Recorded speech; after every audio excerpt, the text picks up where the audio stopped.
ইদানিং মাহফিলে দেখি এক আলেম আরেক আলেমকে কাফের বলে গালি দেয়, যদি তার মধ্যে কোনো কুফরি না থাকে তাহলে যে বলল সে তার কি হবে, এ বিষয়ে যথাযথ আশা করছি। দেখুন, কাউকে কাফের বলা এটা খুব দায়িত্বশীল একটা ব্যাপার। নির্দিষ্ট ব্যক্তিকে নাম ধরে কাফের বলা এটা তো বড় জটিল ব্যাপার।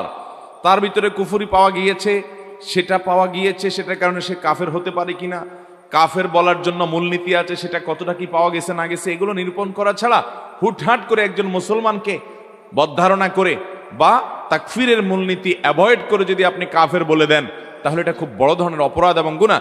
নবী সাল্লাল্লাহু আলাইহি ওয়াসাল্লাম বুখারী বর্ণিত হাদিসে বলেছেন, কেউ যদি একজন আরেকজনকে কাফের বলে আর সে যদি কাফের না হয়, ফাকাদ বা আবিহা আহাদুমা, তাহলে দুজনের একজন সেটা হয়ে যাবে। খুব ডেঞ্জারাস একটা ব্যাপার। কিন্তু এর মানে আবার ওই ব্যক্তিকে, ওই নির্দিষ্ট ব্যক্তিকে আপনি কাফের হয়ে গেছে সে ফতোয়া দিতে যাবেন না। আপনি আম উসুল বলবেন, মূলনীতি বলবেন শুধুমাত্র।